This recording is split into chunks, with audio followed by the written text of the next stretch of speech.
Karena siklus hidup antraknosa ketika dia sudah memunculkan diri berarti 14 hari sudah masuk di dalam tubuh tanaman. Jadi antraknosa itu sudah diteliti ya, sudah diteliti. Jadi suatu ketika ada 10 polybag gitu kan diinfeksi oleh jamur namanya Polytotrichum. Hari ini menginfeksi, menginfeksi. Kemudian dicoba hari keberapa sih sebetulnya di buah ini tuh mulai munculkan busuk. Setelah diteliti itu mulai memunculkan busuk antara usia 10 sampai 14.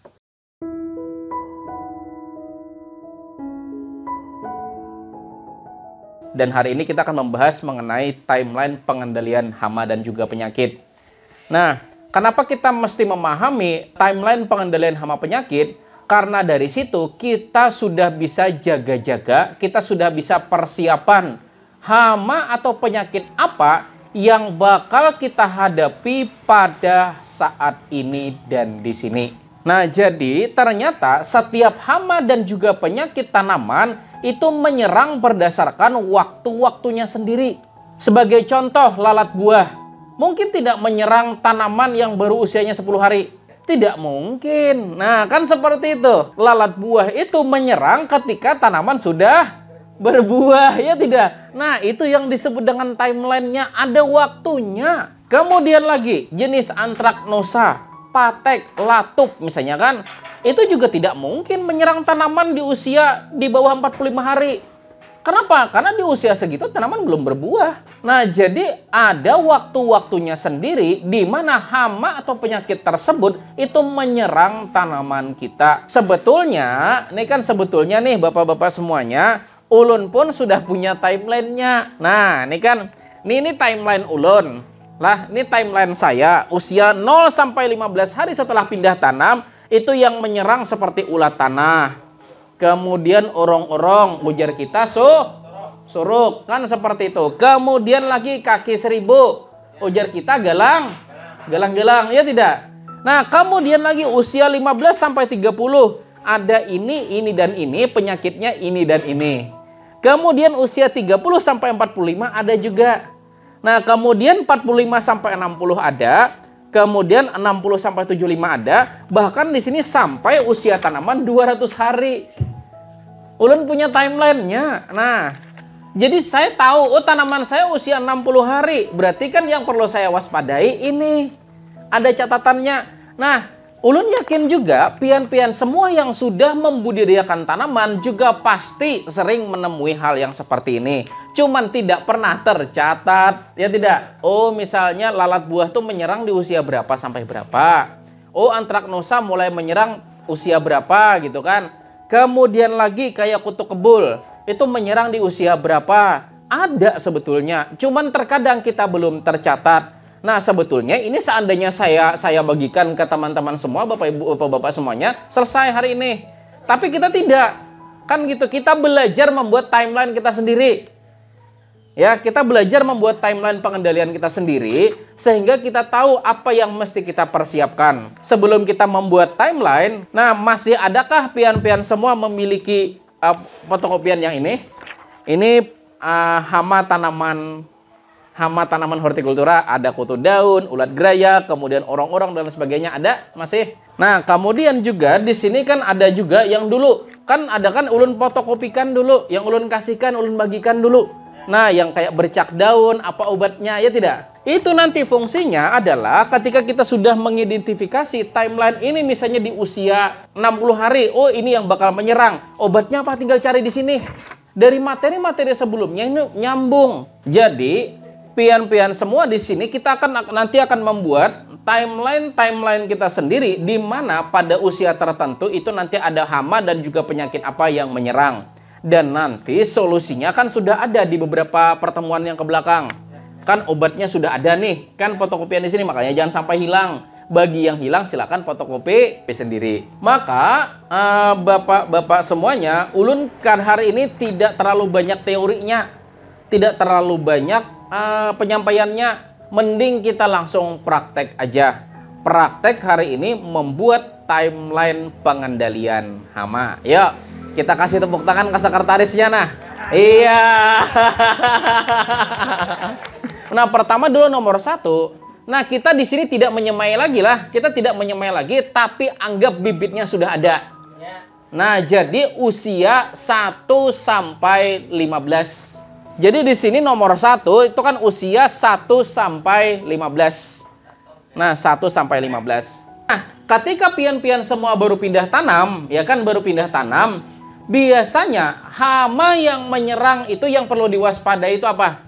Orong-orong. Oke, tulis dulu orong-orong. Kemudian koma, jangkrik.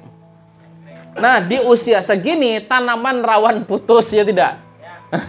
Ya tidak? Belalang, oke, belalang.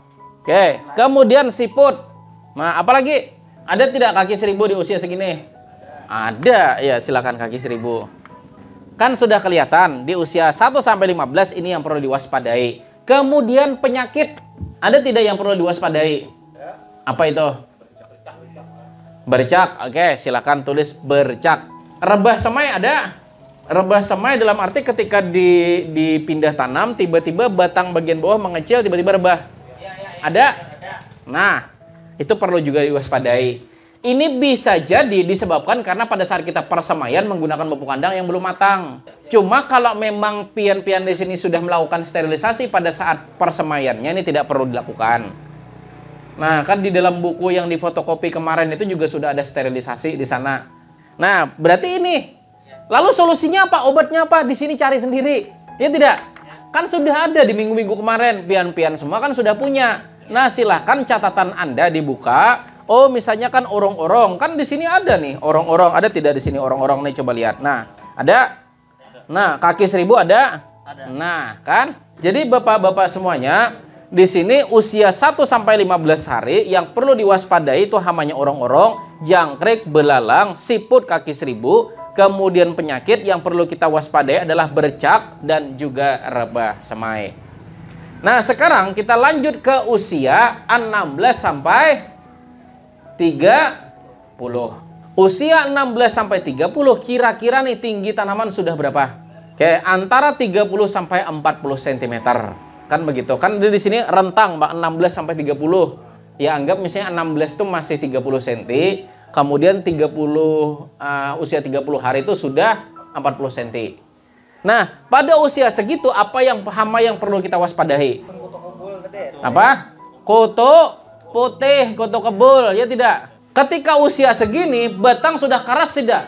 Sudah keras, bisa tidak dipotong orang-orang? Nah, berarti ini hilang, ya tidak? Nggak perlu lagi diwaspadai. Jadi ini tuh cuman di sini kok, yang barang-barang ini tuh cuman di sini yang perlu kita waspadai. Kalau sudah di sini hilang mereka, karena nggak bakal mampu lagi motong batang yang sudah keras. Ibaratnya kita kan motong pakai gunting gitu kan, yang lembek gampang. Tapi kalau sudah keras kan susah. Jadi ketika usia 16 sampai 30 hari itu yang perlu diwaspadai adalah yang pertama sama sekali adalah kutu kebul. Kemudian ada lagi kutu apits namanya, yang warnanya hijau. Dia tidak bikin kuning tapi dia bikin keriting. Itu ulah kutu apit. Jadi terkadang kita tuh kan salahnya ngira, oh ini gara-gara kutu kebul. Enggak. Jadi perbedaan antara serangan kutu kebul dengan kutu daun atau kutu apits, itu ketika kutu kebul itu pasti kuning. Kalau kutu apits itu sama pada keriting tapi kada kuning. Nah, di situ ini perbedaannya. Jadi kalau tanaman kita masih hijau, ya masih hijau tapi keriting. Nah, itu gara-gara apits. Nah, jadi makanya di sini kan ada. Nah, kutu apits ini kan kutu daun. Makanya ulun bedakan di sebelah kanan ini kutu, di sebelah sini kutu daun, sebelah sini kutu kebul. Kalau kutu daun, dia sudah terkena bahan aktif imidacloprid, game langsung. Karena dia siklus hidupnya mirip wereng coklat. Kemudian usia segini ada lagi tidak? Nah, baru trip. Karena gini, kalau udah kena trip, ini kalau trip itu biasanya kalau tidak hitam, merah. Jadi bapak-bapak semuanya udah tahu kan di sini. Jadi ada 3 ini yang perlu kita waspadai. Sama juga di sini. Punya saya juga sama ya tidak? Ini kutu daun, trip sama kutu kebul ya tidak? Iya. Nah. Oke. Kemudian penyakitnya apa kira-kira yang biasa menyerang di usia 16 sampai 30? Kan keriting api, kemudian kuning, itu kan gara-gara ini. Kan itu sakit gara-gara ini. Nah, maksudnya itu penyakit. Masih sama, cuman nggak ada lagi rebah semai. Karena kan penyakit pitium nggak bisa lagi merebahkan batang yang sudah keras. Jadi tetap ada bercak. Nah, kemudian mulai busuk batang. Busuk ranting batang, ya. Nah, lanjut usia 31 sampai 45, ya tidak. Usia 31 sampai 45 apa yang menyerang? Masih sama, ya tidak. Nah, ini masih sama. Kutu kebul, kutu apirs, dan juga trip. Jadi garis. Dan pada usia segini ketemu tidak ulat? Ada. Jadi ini adalah fase awal serangan ulat, ya tidak? Dan memang serangannya belum banyak, tapi ini fase-fase awal. Jadi bapak-bapak semuanya, ketika kita tahu di sini kan fase-fase awal, nggak perlu penyemprotan, cukup sering-sering pengontrolan. Bila ada disemprot, bila tidak ada nggak perlu, kan begitu. Jadi ini aja. Jadi usia 31 sampai 45 masih mirip dengan usia 16 sampai 30, cuman ada potensi serangan ulat di sana. Nah, kemudian penyakitnya apa kira-kira penyakit yang kemungkinan menyerang di usia 31 sampai 45? Busuk ranting. Nah, silakan busuk ranting. Di usia nomor 4, usia 46 sampai 60. Nah, ini sudah persiapan nih. Ya, 45 sampai 60. Apa hama yang kemungkinan bakal menyerang? Jadi, pada usia ini, 4 yang sebelumnya ini sangat-sangat rentan. Kenapa? Karena kalau sudah terserang di sini, ini fase-fase paling berbahaya. Dan ini yang kadang kita bila nyata lambat sedikit kerdil. Nah, kan sempat Yayan kena kerdil juga kan di situ. Kemudian di fase segini kan ulat. Ulatnya sedikit apa banyak juga? Nah, banyak. Jadi makanya sebetulnya di fase-fase segini adalah fase-fase yang paling kita waspadai. Dan lagi di usia 61 sampai 75, nah ini sudah mulai muncul buah di T. Jadi pada usia segini bapak-bapak semuanya itu serangan kutu kebul itu mulai menurun. Tapi yang perlu diwaspadai di sini adalah ulat, lalat, trip. Nah, kemudian pada pada poin penyakit di usia 61 sampai 75 ini terkadang tanaman sudah mulai belajar berkembang. Nah, ketika terjadi hujan terus-menerus menyebabkan penyerbukan gagal. Makanya terkadang ketika gagal penyerbukan, maka pertumbuhannya laju, naik aja terus, tapi kan mau berkembang. Nah, penyerbukannya gagal. Dan gagalnya penyerbukan itu memang salah satunya disebabkan karena hujan. Yang kedua, karena tidak kuatnya menahan air hujan itu sendiri. Karena apa? Karena kalsiumnya kurang. Maka pada usia-usia segini di pemupukan ulun 0 sampai 100 hari ini kalsium pada kota tinggal. Dan fase-fase segini itu adalah fase-fase antraknosa mulai berkiawan. Jadi sebetulnya bila antraknosa yang mulai keluar kelihatan di biji itu sebetulnya 14 hari yang lalu sudah kena. Karena siklus hidup antraknosa ketika dia sudah memunculkan diri berarti 14 hari sudah masuk di dalam tubuh tanaman. Jadi antraknosa itu sudah diteliti ya, sudah diteliti. Jadi satu ketika ada 10 polybag gitu kan diinfeksi oleh jamur namanya Polytotrichum. Hari ini menginfeksi. Kemudian dicoba hari keberapa sih sebetulnya di buah ini tuh mulai munculkan busuk. Setelah diteliti itu mulai memunculkan busuk antara usia 10 sampai 14. Padahal diinfeksinya 10 hari yang lalu. Artinya apa? Ketika sudah keluar di sana sebetulnya tanaman sudah garing 10 hari yang lalu. Setelah diteliti lagi, ada lagi tanaman yang ternyata ketika diinfeksi seperti ini tidak kena atau kenanya minim. Ternyata tanaman-tanaman yang mempunyai dinding sel yang padat, dinding sel yang kuat, ternyata tidak mudah ditembus oleh antraknosa. Bagaimana cara meningkatkan dinding sel? Yaitu menggunakan unsur hara kalsium. Iya, makanya di usia segini nih kada boleh tak tinggal kalsium. Nah, kalsium juga habis nah. Nah, kita ulangi. Jadi Bapak-bapak semuanya, kan di sini kalsium itu adalah salah satu unsur hara yang dapat mempertebal dinding sel tanaman. Makanya pemberiannya sebelum masa generatif. Karena sebetulnya fase-fase inti dari semua pemberian kalsium itu adalah menjelang berbuah. Kalau kita baru ngasih kalsium pada saat tanaman sudah berbuah itu terlambat. Nah, karena pertahanan pertama tanaman dari serangan penyakit itu adalah unsur hara kalsium. Makanya kan Pak Ajun dulu tuh kan kada kena busuk pantat. Karena rutin pemberian kapur limau. Kan begitu. Jadi beliau nanam tanaman tomat dari awal sampai panen berapa ton, 3 ton nggak keluar. Itu tidak ada yang kena busuk pantat. Kenapa? Ternyata rutin memberikan kapur limau. Ya karena memang rutin dari fase vegetatifnya. Tapi kalau misalnya kita hanya memberikan di fase generatif itu terlambat.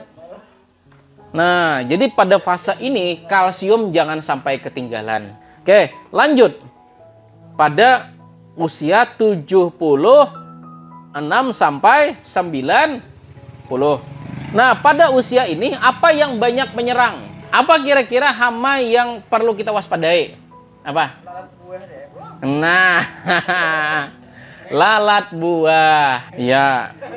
Lalat buah, trips, ulat, dan lain sebagainya. Seperti pembelajaran kita sebelum-sebelumnya, mengatasi lalat buah itu bukan cuman lalat buahnya lah yang kita atasi, tapi ulatnya dan juga telurnya, ya tidak? Pada fase ini, itu kalau Anda mau pakai Virtaco, itu sebaiknya pada fase ini. Karena pada fase ini dia mulai nyuntik. Supaya kekawanannya kada keluar, supaya ulatnya tidak jadi, maka ditembaklah di sini menggunakan insektisida berbahan klorantraniliprol. Dan lagi pada usia segini, perangkap lalat buah juga jangan sampai kurang. Ini kadang menjebak lalat buah di usia 100 hari. Nah, dan kemudian penyakit, apa kira-kira yang perlu kita waspadai penyakit? Oke, antraknosa. Nah, fusarium. Busuk batang, busuk ranting. Kemudian, usia 91 sampai 105. Usia segini beputik belum? Nah, beputik sudah, ya kada. Nah, hama yang perlu kita waspadai apa? Pertama apa? Kepala hirang. Nah itu. Jadi usia segini kita mulai bola punduk, ya kada? Nah itu. Tulis aja dulu, tulis. Iya, apa? Kepala hitam. Kepala hitam, tulis aja, nggak apa-apa. Jadi usia segini sadar bola punduk. Nah, kemudian urari leh, siap-siap juga leh. Nah, urari kan di situ nah kawanan. Kemudian selain kepala hitam apalagi? Masih juga lalat buah, ulat. Nah, lalat buah, kemudian ulat, apalagi? Pada usia ini meskipun ada kutu kebul dan tanaman kita diserang kutu kebul itu udah nggak berpengaruh. Ya kan? Meskipun kena keriting, dia tetap bisa berproduksi. Karena fase-fase rawannya sebetulnya di usia ini. Jadi sebetulnya fase-fase kutu kebul, ya kan, kutu kebul, kutu aphids, dan juga trip yang paling rawan itu adalah di usia segini. Cuma tetap dikendalikan. Nah, kemudian penyakit, apa kira-kira penyakit? Sama, garis-garis sama. Nah, sama dan juga rawan angin. Nah, ya tidak? Rawan angin, maka perlakuan yang perlu diberikan harus diberi. Nah, sebetulnya dari sini tuh Pian sudah tahu nih kan, ibarat Pian misalnya kan pemula, tidak bisa menanam, misalnya kan baru pertama kali nih nanam, udah lihat ini aja bisa kok. Tahu sudah ini loh yang bakal dikerjakan. Makanya saya biasanya yang baru pertama kali nanam udah kasihkan ini aja selesai. Time itu kan time, lina, timeline. Nah, timeline, hama penyakit.